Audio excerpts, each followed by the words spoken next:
So it's the top of the hour and I want to be respectful of everybody's time that's here. So first of all, welcome. Thank you so much for joining me here today. I'm really excited. We've got a lot of people registered and I know that your time is extremely valuable. So what I'd like to do today is make sure that in the short time we have together, that I provide you with some tips and strategies that you can take away from the call and that you can apply immediately on the job or on the, as the rubber hits the road, so to say. I've put up all of my contacts here for social media. I love connecting with my audience members and linking in, Facebooking, everything. So I'd love to have you join me on the social media platforms, but let's get going.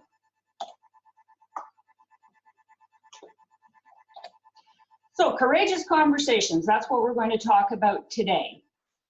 And I have a lot of people who say to me, Jane, what in the world is a courageous conversation? So my definition of a courageous conversation is the following. It's a conversation that takes you out of a comfort zone. It's a conversation most people usually don't like to have, whatever the subject matter might be. But it's a conversation that really needs to dig deep. It can't stay at a surface level. And think about it.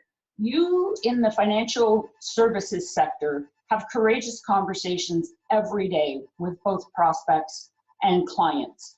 So what I would like to do today is to talk about how do you begin the dialogue around courageous conversations with prospects and clients, so that you can build the trust relationship with them in order to turn these people into your clients for life. And I think I would be safe to say that everybody that's joining me here today is in the belief business. You believe that the products and services that you provide to your clients and to their prospects are right for them. You believe that you can provide them with peace of mind, a safety net if their plans don't work out the way they had hoped they would, retirement dollars for them to live out a life they would like to become accustomed to, and also you give out critically needed dollars, not if they're needed, but when they're needed. But let me ask you a question. Do you think this is what the public believes? Do you think that before people get out of bed in the morning, before their feet hit the floor, and they're thinking about that first cup of coffee or that first cup of tea, they've said to themselves, aha, today's the day. Today is the day I am going to get my financial house in order. I can't wait to talk to an advisor about becoming old, ill, running out of money, or dying. Well, unfortunately, they do not. So my intention, as I mentioned, in our time together today, is to help you to have these great, courageous, and deep conversations with your clients so that you can turn them into absolute raving fans of yours, and they'll tell everybody about the amazing work that you do with them. And I'm sure many of you have joined me today have heard it said before that, life insurance is for the living. And also that, you're not in this business until you've delivered your first death claim. So I'm just going to take a quick little pause here because I neglected to mention at the beginning, there's a lot of you on the line today with me. Unfortunately, that means it would be almost impossible for me to unmute and take all the questions. So there's a chat box for you to send questions to me, which I will be happy to answer as many as I can towards the end of the presentation. So if you wouldn't mind putting your questions into the chat box, then we'll get to them a little bit later on. So let's go back to what I mentioned about, in this business, being in the belief business and whatever. In my tenure as an advisor, I always believed in what I did. Something happened along the way that turned me into a little bit of a disciple. And I would like to share a little bit of that with you. I joined the life insurance industry on April Fool's Day to try for 1 year, to leave 27 years later, never really figuring out what year that was. And along the way, a lot of things happened. And one of them was soon into my career. I met and fell in love with and married a man in the military. So what happens when you do that? Well, you move. And during my 10 years as an advisor, I set up 4 separate client bases across the country. And the final one that we sort of laid down roots in was the one we decided to stay in. My husband was going to retire from the military. He did retire from the military. And we were going to stay there because we had become connected to the community. We were now part of the community. And one sunny Sunday in July of 1999, we had a really busy morning in our household. My daughter was getting ready. I was getting ready to take her to the airport. She was going out to visit my parents for her 5-week summer vacation. And Dad had another obligation. But they spent about an hour together before they said their goodbyes, laughing and, telling each other stupid jokes. And I remember one of the last things I heard him say to her before he left was, "I love you. I shall miss you. Be good for your Nana and Papa. Remember your manners, and I'll talk to you tonight." Came in, said goodbye to me. And on the way down the stairs, we heard, "Goodbye, girls. I love you." So I took my daughter to the airport, got her off safely. And on the way home, I stopped at my favorite coffee establishment. And I vividly remember sitting out on the sidewalk on the outdoor cafe with a cup of coffee in my hand thinking, wow, looking up at this clear blue sky that did not have a puff of a cloud in it, and thinking to myself, I'm the luckiest woman in the world. Thank you for all that I have. I have a great family. I have a wonderful job. I'm part of a great community. My parents are healthy and still with us. I thought life couldn't get any better. So I went home, and I had made it a project that weekend that I was going to paint the fence down the side of our house. So I thought, okay, let's get this done before hubby comes home, because we were going out for a ride on the motorcycle, and then his best buddy was coming for dinner. So I cranked up the radio, got painting, and while I was painting, my neighbor came over with his little one, and we'd been with them the night before in the pool, and we were having a chat and everything. And as we were standing there talking, we lived on a cul-de-sac, and I noticed out of the corner of my eye a police cruiser pull into the cul-de-sac, and it went and parked in front of his house. Now, neither one of us thought much about this because he'd actually had his garage cleaned out and he'd been robbed 2 weeks before. So I jokingly told him they had figured out that no, he really didn't have a riding lawnmower for that patch of grass he owned. So he giggled and off he went. So went home, put his daughter in the house. So I turned the radio back up, sat down again, and started painting. I was painting a lattice work fence. And as I was sitting there painting, I looked through the lattice work and I saw the police officer and my neighbor crossing the lawn in between our 2 houses towards me. I stood up, turned off the radio, and the officer turned to me and addressed me by name and asked me if we could go in the house. I said, no. Where's my husband?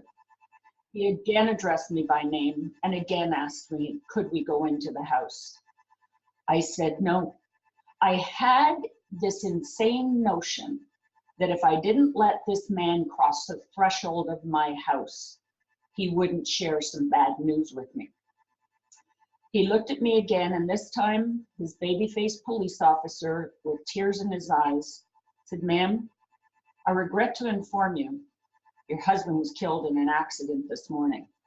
My husband was 39 years old. In less than 60 seconds, everything I had been thankful for earlier that morning no longer existed. My life had been turned upside down. I was suddenly a widow with a 12-and-a-half-year-old daughter and a financial tsunami coming my way. There's a number of things I don't remember about that day, thank goodness, but there are a number that I do. And one of the things I vividly remember were 3 strategic and important phone calls I had to make that day. The first was to my parents to ask them to break the news to their only granddaughter that her daddy, her hero, was gone. The second that day was to my husband's family. I called my youngest brother-in-law and asked him to share the tragic news with his other brother and his parents. The third call I made that day was for me alone. And I knew everything that went on in our house financially. I knew everything about our household finances. And we had as a family, as a couple, the year before, we had had our wills renewed by the lawyer. We had had a annual review with our financial advisor. Heck, we had even purchased more life insurance. But I've never been so scared in my entire life. So I called my life insurance advisor. He didn't answer the phone. I left a message and just simply asked him to call me. And when he called me back, I shared the news and I said to him, George, I have one question for you. I need you to answer one question for me. Will we be okay? I've never been so terrified. Never. He told me we would be, and he was at the house not too long after that. And later that evening, we were supposed to have my husband's best friend over for dinner. He came over for a very different matter after he heard the news. And I walked into the sunroom at the back of my house later that evening, and they were talking. And I said to my insurance advisor and husband's best friend, I said, I need a lawyer. And they looked at me kind of funny and said, we were just talking about you needing one to settle the estate. Did you overhear us? The answer was no. And I said, you're correct. I need one to settle the estate. But I said, I need a lawyer because I'm in big trouble. You see, my husband had been piloting a small plane that malfunctioned and crashed that day, killing him and 3 passengers, the other 3 passengers in the plane with him. In less than 60 seconds, 5 children lost a parent and 4 spouses lost a spouse. Within 6 months of his death, I was served with the first of 2 lawsuits. Within the 24-month filing period time, I was served with the 3rd. The 3 other passengers' families sued everyone who stood still that day. I don't blame them, but we too had lost a father, a husband, a brother, an uncle, and whatever. And so many things happened after my husband passed away. I was trying to plan funerals. I tried to have a courageous conversation with him about final wishes. He was 39 and flew jets, drove fast motorcycles, and thought he was immortal. So I had to plan a funeral blindly. I had to take care of all the things that come with cleaning up estates. And my parents stayed with us for 3 months after he died, and I couldn't answer the question about what vegetable I wanted for dinner. So here I was trying to get through what you normally would get through, and on top of it all, I went through 10 years of not knowing whether I was going to be financially bankrupt and living on the street or whether I was going to be okay. So can you just imagine the emotional trauma, mental trauma that went every time I saw anything from the lawyer? Thankfully, it's turned out to be the latter, but I was afraid to spend the money because I thought if I didn't, where was I going to go? So why am I telling you this story today? Why do I now speak around the world and share this story with other financial advisors, with the clients? Why do I talk about it? Is it because I want you to feel sorry for me, or am I the only person this has ever happened to? No. The reason I'm sharing my story with you and spending time with you today is because I'm your client. I'm a beneficiary of what this amazing industry does for people and of the valuable work that you do for people. So I've decided to share with advisors to help them to get the courageous conversations started with their prospects and clients. Because I can tell you that 9 out of 10 people really want to talk about these issues, but can't get the conversation started themselves because they're terrified of where the conversation may go. You know, contrary to popular belief, people don't sit around on a Friday night over drinks or dinner with family and friends and go, hey, Bob, you know, what would happen if you became terminally ill? Or Judy, what would happen if you died tomorrow? People don't have those conversations on a consistent basis. I always tell clients when I'm doing client appreciation events for advisors, I always say if you're having a dinner party and there's stragglers, don't bring up, you know, don't yell fire, just bring up death. They'll all go home. But the more you as an advisor understand what makes prospects and clients tick, what's important to us, what keeps us up at night, and what makes us worry about our loved ones, the more you'll deepen the relationship with us and turn us into your clients for life. However, you have to ask the questions. There are no other professionals out there today, i.e. lawyers, accountants, religious leaders, funeral pre-arrangement specialists, I don't care who they are. You're the ones who are going to start the courageous conversations. Therefore, you can't stay at the 35,000 foot level with your clients. You've got to get out of your own comfort zone sometimes and peel back the onion and dig deep. And yes, I can assure you that there are times when some of those questions are going to make you feel uncomfortable and they're going to make us feel uncomfortable. But they're so vitally important. And the other thing that's vitally important is for you to know all of the other members of your prospects and clients' family. If there are grown children or aging parents, you need to know who they are. You need to have met these people, because you may be the only person who ever arrives at somebody's home with your handout with money in it, giving it to a beneficiary or somebody who may be ill, as opposed to the person with your handout asking you for money. Unless they have a relationship with you and have met you before, it's going to be a horrible situation. I remember having to deliver a death claim on an orphan policy holder that died 3 weeks after I inherited the file. And the only reason I knew the widow was sitting at the dining room table was because she was the only female. I knew no one else. They wanted nothing to do with me. They wanted me to give them the money and go, because they didn't know me from a hole in the wall. So it's very important that you know who these people are, because we are coming into the largest transfer of wealth in the history of humankind over the next 10 to 15 years. And this is money that has the ability to come back into your practice, into your successor's practice. But if you don't have a relationship with the people that I call the influencers, the children, the parents, the first cousins, the whomever they may be, if you don't have a relationship with these people, you're going to be in a situation where a lot of your hard work, time that you've invested in whatever, could go down the road to another financial institution, a competitor, another advisor, because these influencers will be chirping in the ears of the people who've just been handed this check. So it's really, really important that you have that relationship with them. You know, the era of the multifamily planning is upon us. It is so important for families to be planning together now, because things have changed. Families are different due to divorce or death, remarriage, blended families, all of these kind of things. And as I'm coaching advisors, I always ask them, what is your relationship with the next generation, especially the children?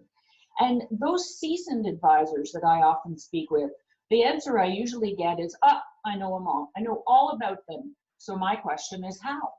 And the answer is usually, well, I've heard about, them getting pregnant with their first child or their third child, going through the kids graduating from university, in some cases marriage. I've been to some of the weddings, whatever.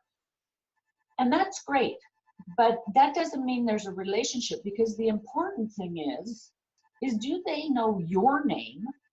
And more importantly, do they care? So as I always say to advisors, two checking questions to ask oneself about working with the next generation is, first, are they a client of yours?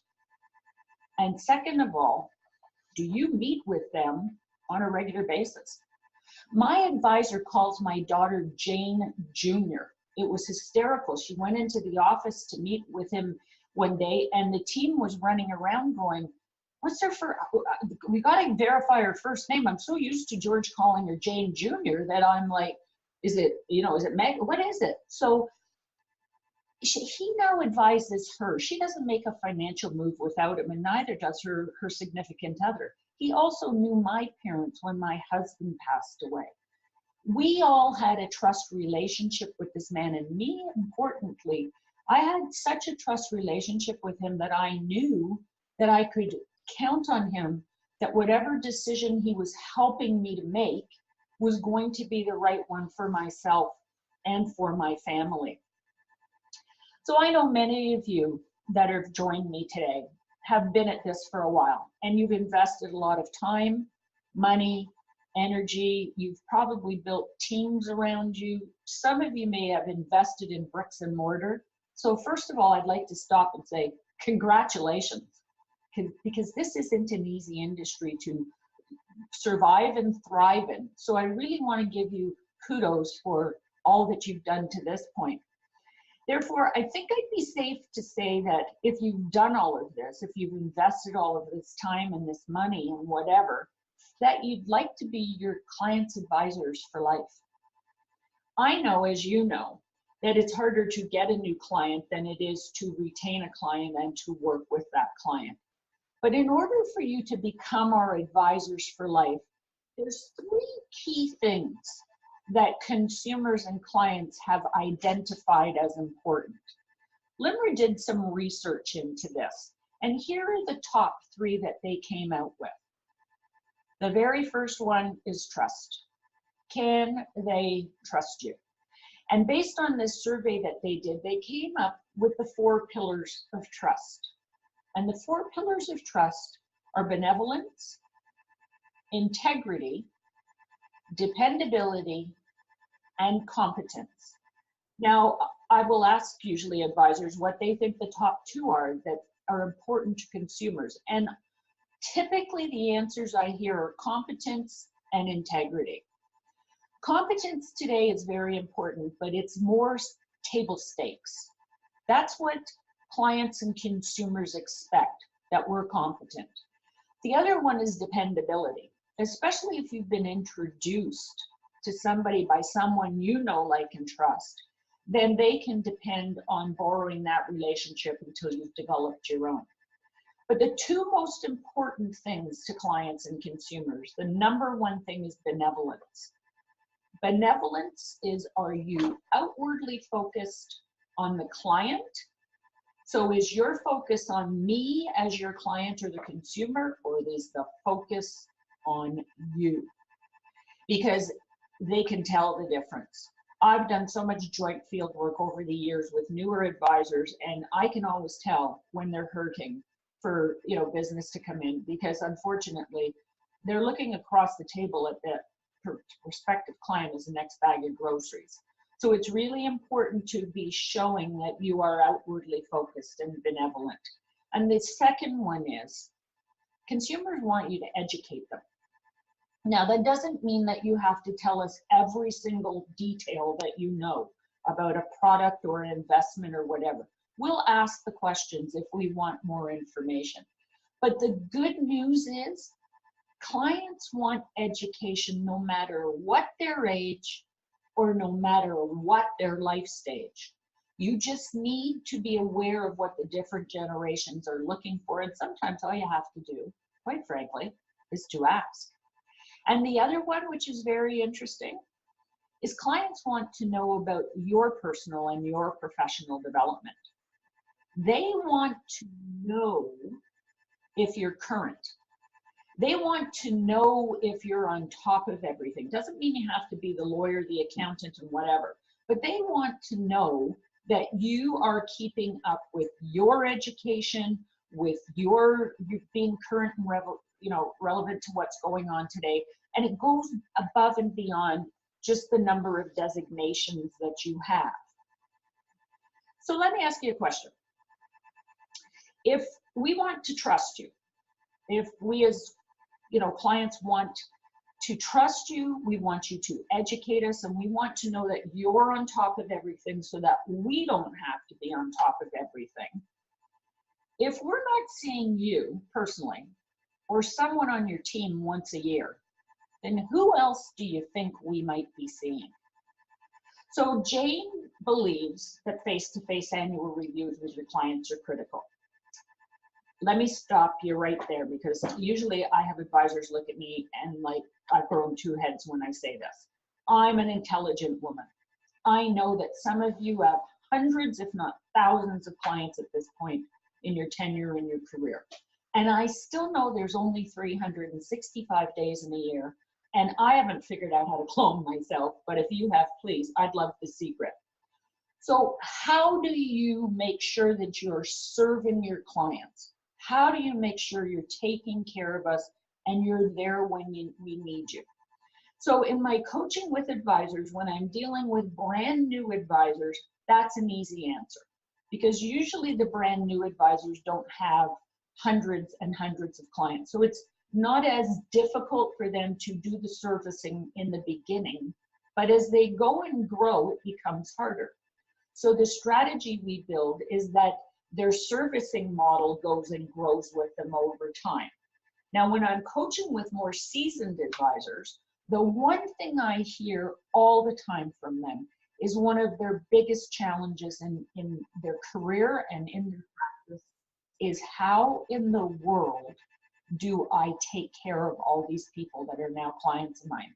You know, so many advisors are sitting on a gold mine that's called their own client base.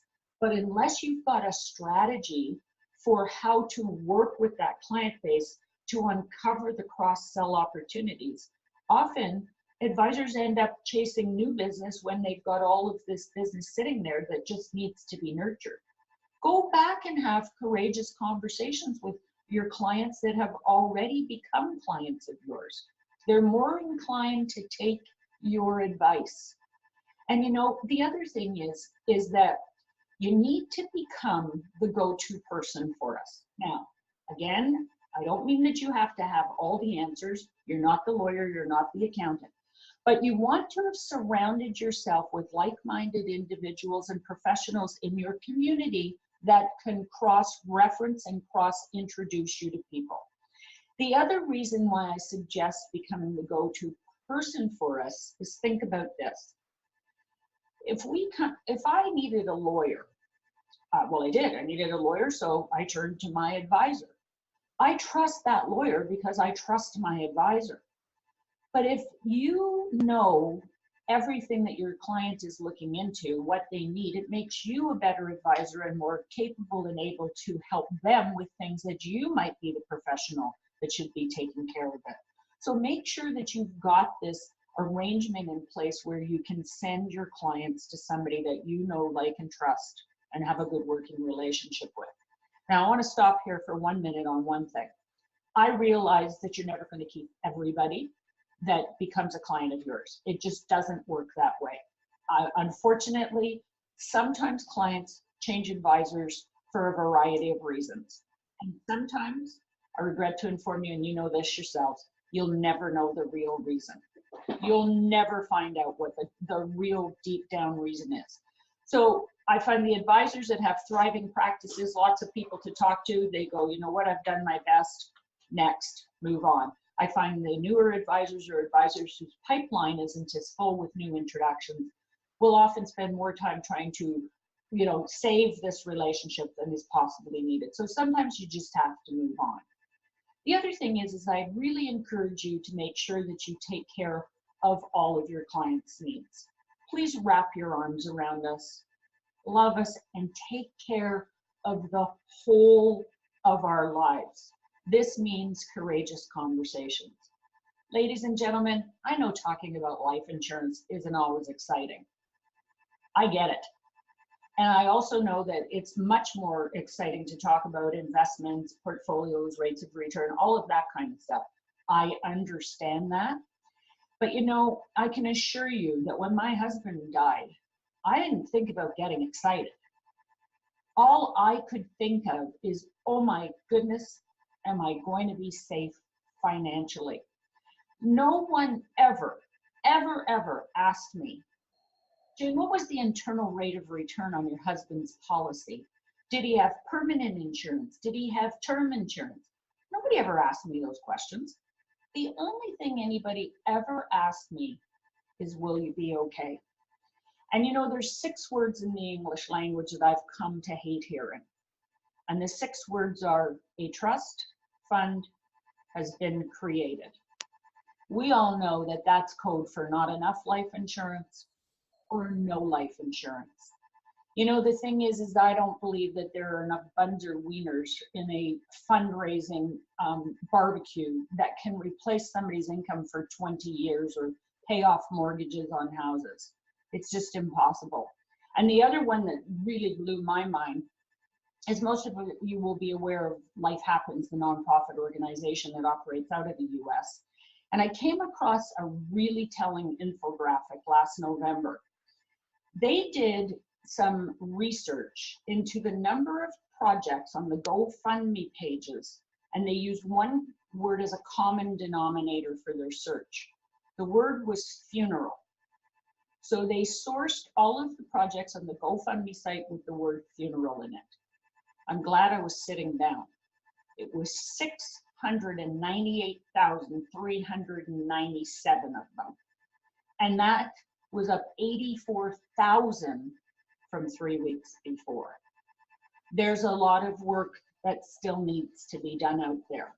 And you're the people who can help to put these safety nets in place so that if God forbid something happens, we as your clients have a place to fall that's a gentle safety net to catch us, to give us time to get back on our feet and to try to create a new normal.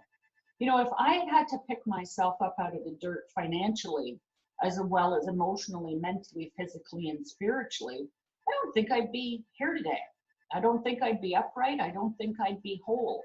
And I really don't think my daughter would have blossomed into the wonderful young woman that she is. So you have such a significant role to play. And before I go to the next slide, I just want to remind you, I'm happy to look at the questions that come in the chat box. So please, you know, ask away. So let's talk a little bit now about, this is all great. So how do you, the good news about all of this is that this is a relationship business.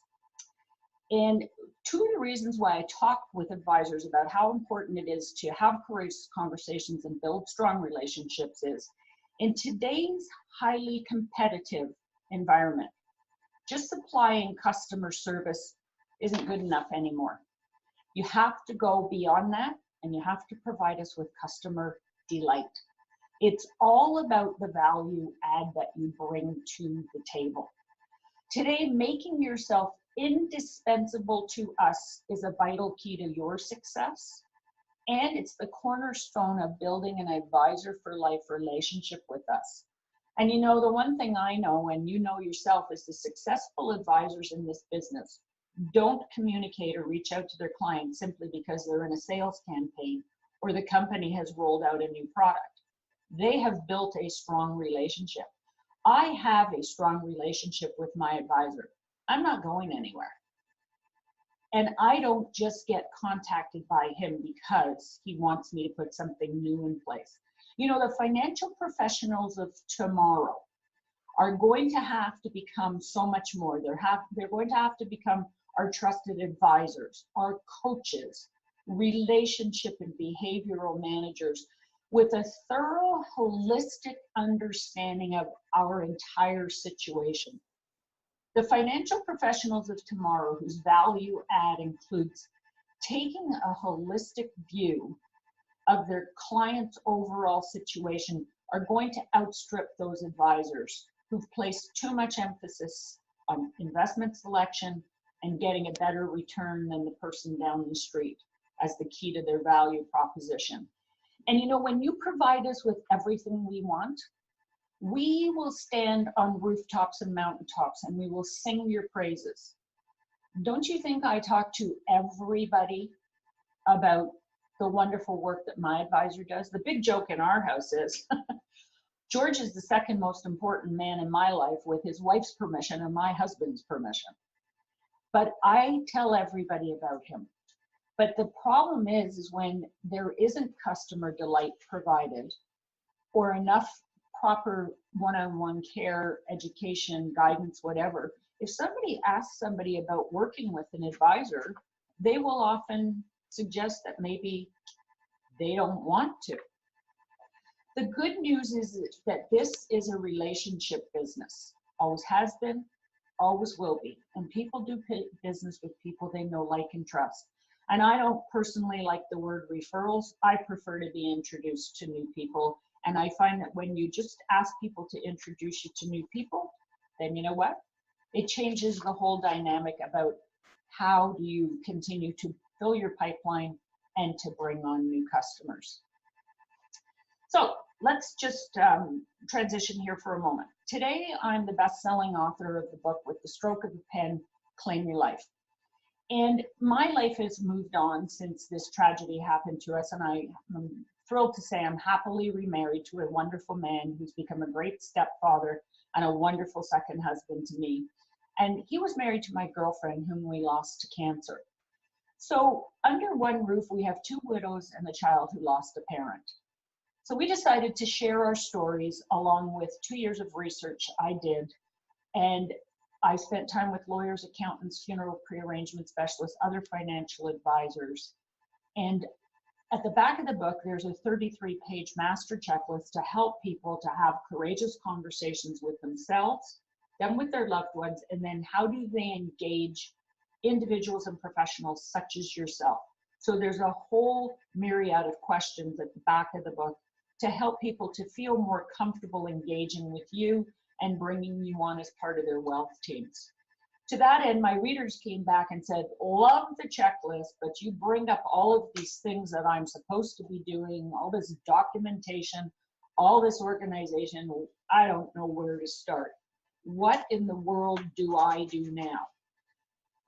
So I built a companion planning binder to go with the book, and it's basically a one-stop place to organize everything so that if anybody becomes ill or God forbid dies, that everything's in one central place that either you professionals such as yourself can refer to, loved ones can refer to, or the executor can use as a tool to help them to settle the estate. I'd like to offer all of the people who have joined me on the webinar today a special offer. If you're interested, please visit us at theblaufusgroup.com and using promo code WebX, as you see it here, I'd love to offer you an autographed copy of the book and 20% off the book and the companion planning binder. You can find more about the book. There's an excerpt there from the beginning, and the table of contents is mapped out on the site, and there's both a Canadian and US version. So thanks for that first. The other thing too is I'd like to invite you to sign up for marketing and a marketing and sales tips letter that I share with people on a monthly basis. I promise you won't get inundated, but my role in life today is to help you to help your clients and to work better with your clients and to offer even more great advice and help and support than you're already doing. You can find that over at the Blaufus Group as well on the homepage. Just click on the red button to join the Claim Life community. I've had a number of people, and they've come to me and said, okay, now how did you come up with the name of your book? Because I find people are very curious about that. And I'm really happy because I actually own the registered trademark of With the Stroke of a Pen for all of North America today. But it came out of a true story. And I'll just share it quickly with you.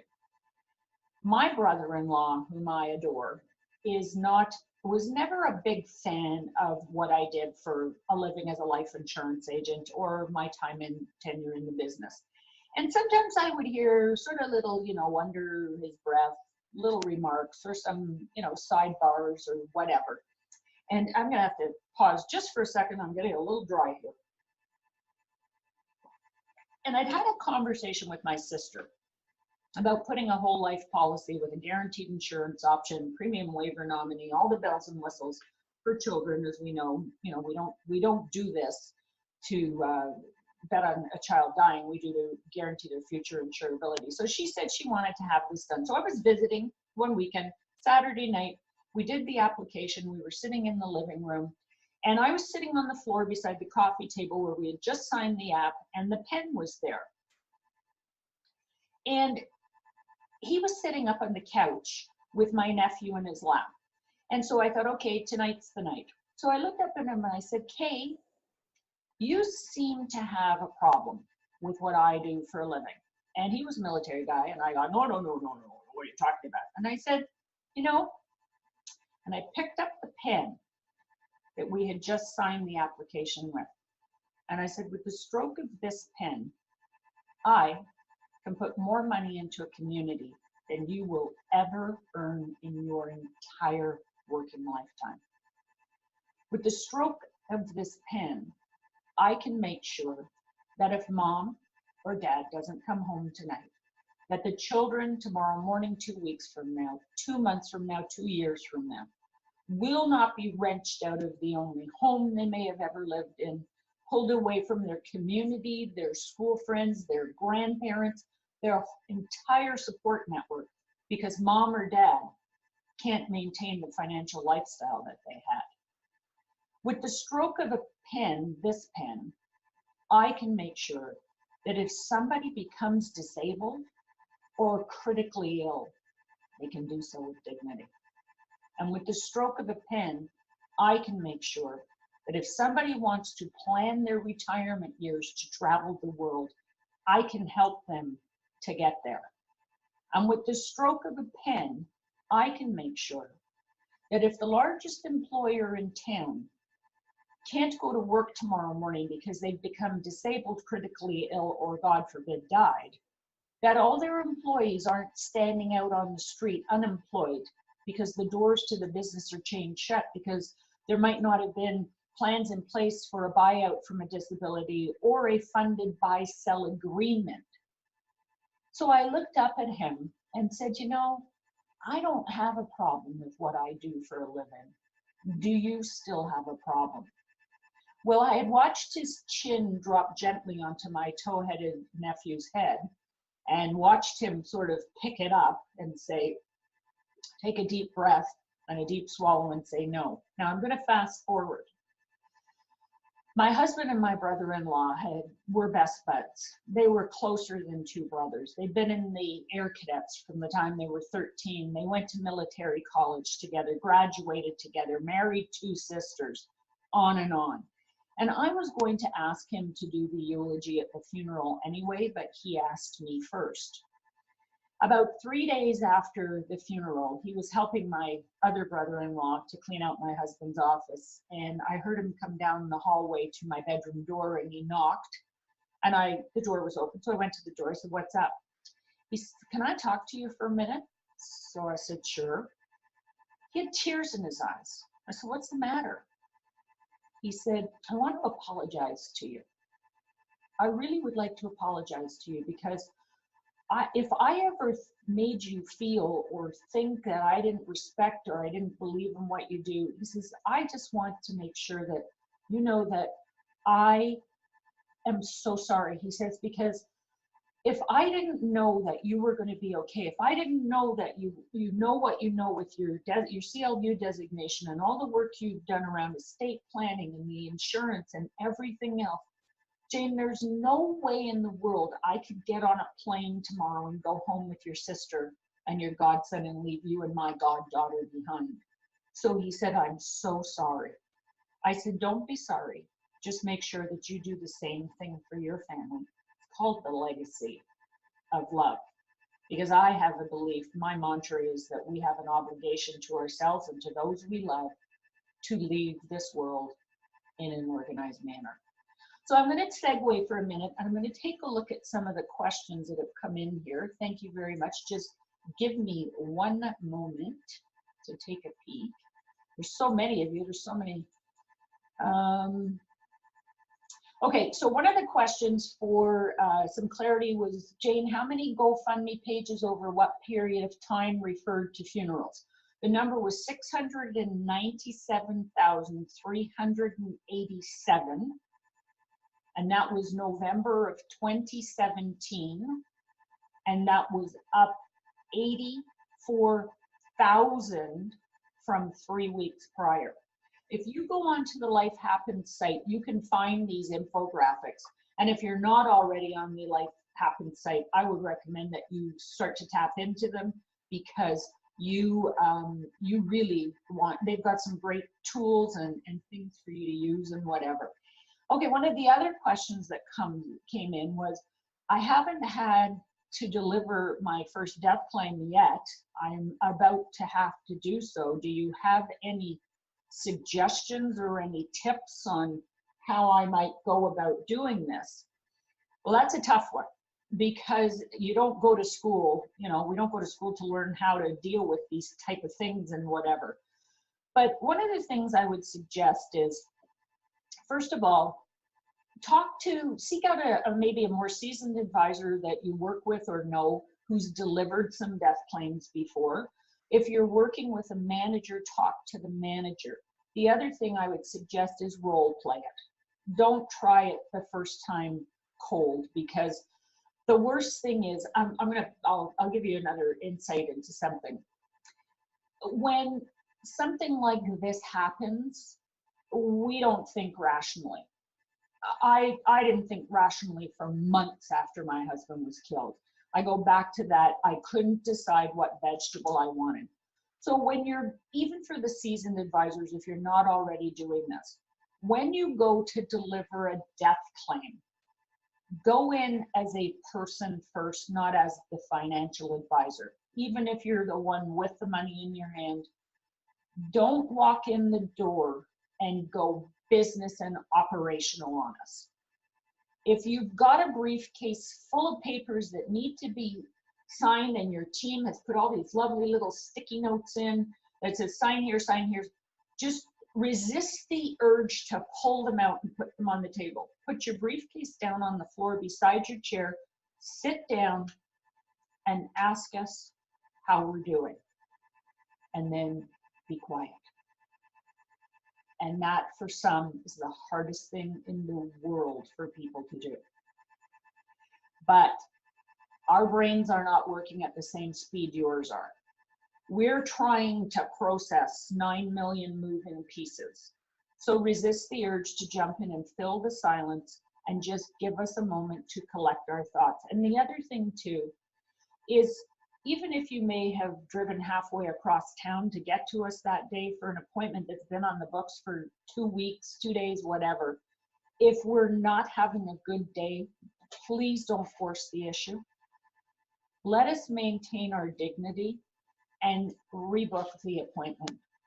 Or if there's somebody else there that maybe you can enlist to help you with some things or whatever, then do that. So that's just another one. And 2 other quick ones. There will be a replay on the Insurance WebEx site. I'm not sure exactly what the date is at the moment. Yes, we have recorded this. I won't be doing this particular webinar again soon, but you will be able to hear the replay on the site.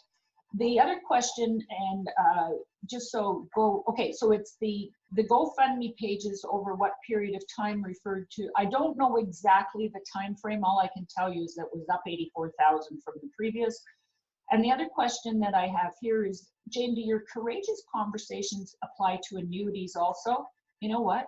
Courageous conversations, yes, apply to everything, because a lot of people don't understand annuities. They've heard and read things from elsewhere. Just, if I can get you to realize that you are so critical to our success and our survival after something happens, is because you talk to us about the whole of our lives. And yes, it does include annuities. And thank you for asking. Yes, I do offer private coaching. And if you're interested, feel free to go onto the website. There's a coaching tab there. We can set up a time to chat offline with each other. So thank you. There's so many questions here. I'm so sorry I can't get to them all, but I'll see what I can do to, possibly help you out after we're finished with the recording. So I'd just like to wrap up here with you today. This isn't an easy profession to be in, but I believe it's one of the most noble professions out there today for the right person. And I know I was an advisor for 10 years. I heard the word no. I heard objections. I heard all sorts of things in my time as an advisor. And there were days when I went home and I thought to myself, what am I doing this for? Does anybody really care? Is anybody listening? Does anybody understand the value of what I bring to the table? And sometimes you go to bed thinking, tomorrow will be better. And you get up in the morning and you're either shaving or putting on your makeup or doing whatever. And you're going, oh, it's got to be an easier way to make a living. Do me a favor. Don't quit. Please don't quit. It's not easy. And for the newer advisors that might be on the webinar today, if you haven't thought about quitting once a month, probably not working hard enough. And for the seasoned advisors on here, if it hasn't crossed your mind over the time you've been doing this, well, I'd be surprised. We all think about it. But there are so many people out there that have not had the privilege yet to meet you, have not been introduced to you. Those who don't understand the value and the importance that you bring to the table for the pre-planning stages, and don't know the absolute lifesaver that you can become, as my advisor did after everything happened. But we as beneficiaries and as your clients are really bad at something, and we're bad at saying thank you. I want to sign off with you today by saying thank you. Thank you from all of these people that you have helped, all of the people that you have cast lifelines to when something's happened, for your belief that you do make a difference in the lives of your clients and their loved ones. From the bottom of my heart, my daughter's heart, and my husband's heart, I really want to thank you, because you know what? You do make a difference, and we do care. God bless, continued success in all that you do, and thank you so much for taking time out of your busy schedule today to share it with me. Take care.